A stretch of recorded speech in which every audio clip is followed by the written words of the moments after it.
اعوذ باللہ من الشیطان الرجیم، بسم اللہ الرحمن الرحیم، نحمد و نصلی علی رسولہ الکریم۔ آج ہم اس ویڈیو میں یہ ڈسکس کریں گے کہ اللہ تعالیٰ جب اپنے بندوں سے محبت کرنا شروع کرتا ہے تو وہ اس کا اعلان کس طرح کرتا ہے، اور وہ کن چیزوں کی وجہ کر اپنے بندوں سے محبت کرتا ہے، اور پھر جب وہ محبت کرتا ہے تو اپنے بندوں کو کن نعمتوں سے نوازتا ہے۔ یہ واقعہ ہے جب حضرت موسیٰ علیہ السلام حضرت خضر علیہ السلام کے ساتھ سفر پہ نکلتے ہیں، تو حضرت موسیٰ علیہ السلام و خضر علیہ السلام رات کے وقت ایک گاؤں میں پڑاؤ ڈالتے ہیں سفر کے دوران، اور حضرت موسیٰ علیہ السلام ان گاؤں والے سے ریکویسٹ کرتے ہیں کہ وہ انہیں ایک رات کا کھانا پرووائڈ کریں، اس لیے کہ یہ ٹریڈیشن یہی ہوتا ہے کہ جب مسافر یا کوئی قافلہ کسی گاؤں پہ پڑاؤ ڈالتے ہیں تو وہاں کے لوگ جنرلی انہیں کھانا پرووائڈ کرتے ہیں، لیکن وہ گاؤں والے انہیں کھانا پرووائڈ کرنے سے منع کر دیتے ہیں۔ موسیٰ علیہ السلام اس پہ ناراض ہوتے ہیں، جبکہ خضر علیہ السلام اسی دوران اس گاؤں میں یہ دیکھتے ہیں کہ ایک دیوار گر رہی ہے، اور وہ اس دیوار کو سیدھا کر دیتے ہیں، اس کی مرمت کر دیتے ہیں۔ موسیٰ علیہ السلام اس پہ حضرت خضر علیہ السلام کو ٹوکتے ہیں اور کہتے ہیں کہ آپ کو چاہیے کہ ان گاؤں والوں سے اس دیوار کی مرمت کرنے کا اجر لیں۔ حضرت خضر علیہ السلام نے پہلے ہی حضرت موسیٰ علیہ السلام کو 2 دفعہ وارن کر دیا تھا کہ آپ میرے کسی کام میں ٹوکیں گے نہیں، اور یہ تیسری دفعہ اور آخری دفعہ تھا۔ تو حضرت خضر علیہ السلام نے کہا کہ آپ نے وہ جو آپ کی لمٹ تھی ٹوکنے کی وہ پوری ہو گئی، تو اب میرا اور آپ کا سفر تو یہیں ختم ہو جائے گا، لیکن میں آپ کو تعویلیں بتا دوں گا کہ جس وجہ سے میں نے مختلف کام کیے اس دوران۔ اس واقعے کی تعویل بتاتے ہوئے حضرت خضر علیہ السلام فرماتے ہیں موسیٰ علیہ السلام سے کہ اس دیوار کو جس کی میں نے مرمت کی اس کے اندر ایک 2 یتیم بچوں کا خزانہ دفن ہے، اور اس کا باپ ایک نیک آدمی تھا۔ اللہ تعالیٰ نہیں چاہتا کہ یہ دیوار گر جائے اور یہ خزانہ کسی دوسرے لوگوں کے ہاتھ لگ جائے، بلکہ اللہ تعالیٰ چاہتا ہے کہ یتیم بچے بڑے ہو کر اس خزانے کو حاصل کریں، اور یہ اس وجہ سے کہ ان کا باپ صالح تھا اور نیک تھا۔ تو یہ بہت بڑی مثال ہے کہ اگر کوئی اللہ تعالیٰ کسی بندے سے محبت کرتا ہے تو اللہ تعالیٰ اس کے مرنے کے بعد بھی اس کے فائدے کے لیے، اس کے اہل و عیال کے فائدے کے لیے، اس کے اولاد کے فائدے کے لیے اقدامات کرتا رہتا ہے۔ اب ہم اس حدیث کی طرف چلتے ہیں جس میں اللہ کے رسول حضور صلی اللہ علیہ وسلم فرماتے ہیں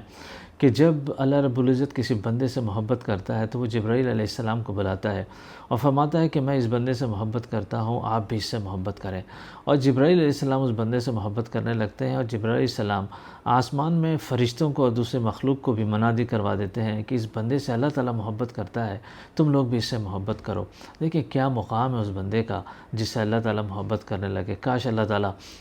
ہمیں بھی اپنے محبت کرنے والے بندوں میں شامل کرے، اور پھر دنیا میں جو نیک لوگ ہوتے ہیں، شریف لوگ ہوتے ہیں، اس بندے کو ان لوگوں میں بھی مقبول بنا دیا جاتا ہے۔ اب ہم یہ دیکھیں گے کہ اللہ تعالیٰ کن وجوہات کی بنا پر کسی بندے سے محبت کرنا شروع کرتا ہے۔ ایک حدیث قدسی ہے، حضور صلی اللہ علیہ وسلم فرماتے ہیں کہ اللہ ایک بندے سے ان چیزوں سے سب سے زیادہ محبت کرتا ہے جو بندے کے اوپر جو فرض کی گئی چیزیں ہیں، جب ان کو فالو کرتا ہے تو اللہ تعالیٰ ان سے محبت کرتا ہے۔ جب وہ بندہ ان فرائض کو پورے کرنے کے بعد زیادہ سے زیادہ نوافل اقدامات کرتا ہے، یعنی فرائض کے بعد جو نیک اعمال ہیں وہ کرنا شروع کرتا ہے، تو وہ اللہ سے قریب تر ہوتا جاتا ہے، اور پھر آخر میں یہ ہوتا ہے کہ اللہ تعالیٰ پھر اس بندے سے محبت کا اعلان فرماتا ہے۔ اچھا، وہ نوافل کیا ہے؟ وہ نوافل صرف نوافل نماز کی بات نہیں کر رہے ہم،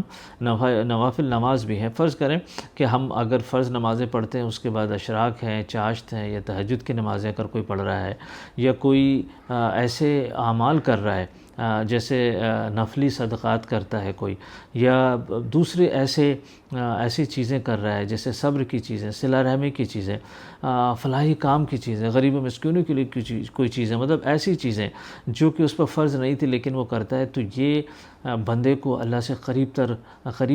تر کرتے رہتے ہیں، اور ایک وقت آتا ہے کہ اللہ تعالیٰ اپنے بندے سے محبت کا اعلان فرماتا ہے۔ دنیا میں مقبول تو بہت سارے دوسرے لوگ بھی ہوتے ہیں جو کرپٹ ہوتے ہیں، جو پولیٹیشینز ہوتے ہیں، جو بزنس مین ہوتے ہیں، جو سیلیبریٹیز ہوتے ہیں،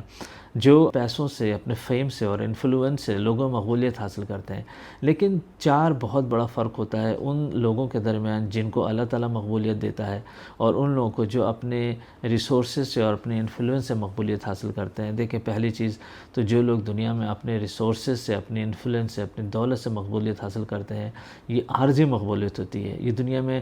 گرتی گھٹتی رہتی ہے، ختم ہو جاتی ہے۔ سیلیبریٹیز آسمان سے زمین پر گرتے ہوئے سیلیبریٹیز آپ نے دیکھے ہوں گے، پولیٹیشینز کو اپنے الیکشنز میں ہارتے ہوئے اور عوام سے دھتکارا جاتا ہوا آپ نے دیکھا ہوگا۔ اسی طرح جو لوگ دنیا میں مقبولیت حاصل کرتے ہیں، لوگوں کے پیچھے بھاگتے ہیں، ان کی بڑی عارضی ہوتی ہے، ان کی مقبولیت کبھی بھی ختم ہو سکتی ہے، لیکن جن لوگوں کو اللہ تعالیٰ مقبولیت دیتا ہے دنیا میں، جن سے اللہ محبت کرتا ہے، ان کی مقبولیت ابدی ہوتی ہے، ہمیشہ قائم رہنے والی ہوتی ہے۔ اور ایک اور امپورٹنٹ چیز کہ اللہ تعالیٰ جن سے محبت کرتا ہے اور جنہیں اللہ تعالیٰ دنیا میں مقبولیت دیتا ہے، مرنے کے بعد ان کی مقبولیت میں اضافہ ہوتا ہے۔ آپ دیکھ لیں جتنے بھی نیک لوگ ہیں جنہوں نے معاشرے میں اچھے کام کیے ہیں، اللہ تعالیٰ ان کی مقبولیت میں مرنے کے بعد مزید اضافہ کرتا ہے، چاہے وہ جنہوں نے فلاحی کام کیا ہوں، اللہ کے ولی ہوں، یا جنہوں نے اللہ کو خوش کیا ہو، اور صاف پتہ چل جاتا ہے جو مرنے کے بعد بھی مقبول ہوتے ہیں اچھی طریقوں کی وجہ سے، وہ ڈیفینیٹلی اللہ کی محبت کی وجہ سے ہوتے ہیں۔ اور تیسری چیز دیکھیں، ایک بہت بڑا فرق ہوتا ہے کہ اللہ تعالیٰ جن سے محبت کرتا ہے تو اللہ تعالیٰ اس کو نیک اور شریف لوگوں میں مقبول بناتا ہے، جبکہ دوسرے لوگ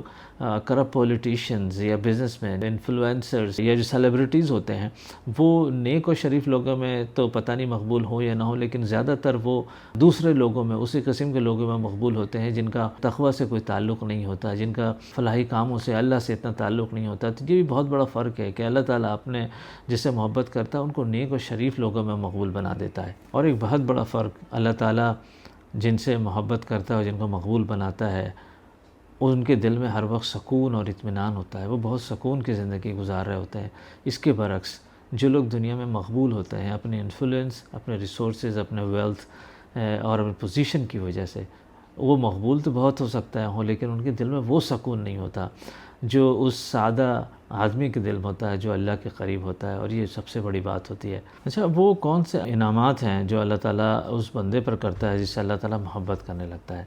اسے بھی اسی حدیث قدسی میں حضور صلی اللہ علیہ وسلم نے بیان فرمایا۔ حضور صلی اللہ علیہ وسلم فرماتے ہیں کہ جب اللہ تعالیٰ کسی بندے سے محبت کرنے لگتا ہے تو وہ اس کے کان بن جاتا ہے جس سے وہ بندہ سنتا ہے، یعنی کہ وہ بندہ پھر نیک چیزیں سنتا ہے۔ اللہ تعالیٰ اس بندے کے آنکھ بن جاتا ہے، یعنی کہ وہ اس آنکھ سے صرف اچھی چیزیں، پاکیزہ چیزیں ہی دیکھتا ہے۔ اللہ تعالیٰ اس بندے کے ہاتھ بن جاتا ہے، اس ہاتھ سے صرف اچھے کام اور نیک کام ہی سرزد ہوتے ہیں۔ اللہ تعالیٰ اس بندے کے پاؤں بن جاتا ہے، یعنی کہ اللہ تعالیٰ وہ بندہ اپنے قدموں سے نیکی کی طرف ہی بڑھتا ہے ہمیشہ۔ اور سب سے بڑھ کر جو نعمت اس حدیث میں بیان فرمایا گیا کہ اللہ تعالیٰ اس بندے کو مستجاب الدعوات بنا دیتا ہے، یعنی کہ اللہ تعالیٰ اس بندے کی دعائیں قبول کرنے لگتا ہے۔ وہ بندہ اپنے لیے ہاتھ اٹھائے یا کسی اور کے لیے ہاتھ اٹھائے، اللہ تعالیٰ اس کی دعاؤں کو رد نہیں کرتا۔ دیکھیں، یہ وہ انعامات ہیں جس کا ہم سوچ بھی نہیں سکتے۔ ہم تو زندگی بھر اپنے کام، اپنے ٹارگٹس، اپنے رزق حاصل کرنے میں زندگی گزار دیتے ہیں، لیکن واقعی کتنے خوش نصیب ہیں وہ لوگ جنہیں اللہ کا قرب حاصل ہو جاتا ہے۔ اللہ تعالیٰ ان کے ناک، ان کے کان اور ان کے ہاتھ اور ان کے پاؤں بن جاتا ہے۔ ان کے ہاتھ اور پاؤں سے کس قسم کے کرامات ہوتے ہوں گے، وہ کتنے دنیا میں کس قسم کے اقدامات، کس قسم کے اعمال اور کس قسم کے اللہ کو خوش کرنے والے چیزیں کرتے ہوں گے۔ وآخر دعوانا ان الحمد للہ رب العالمین۔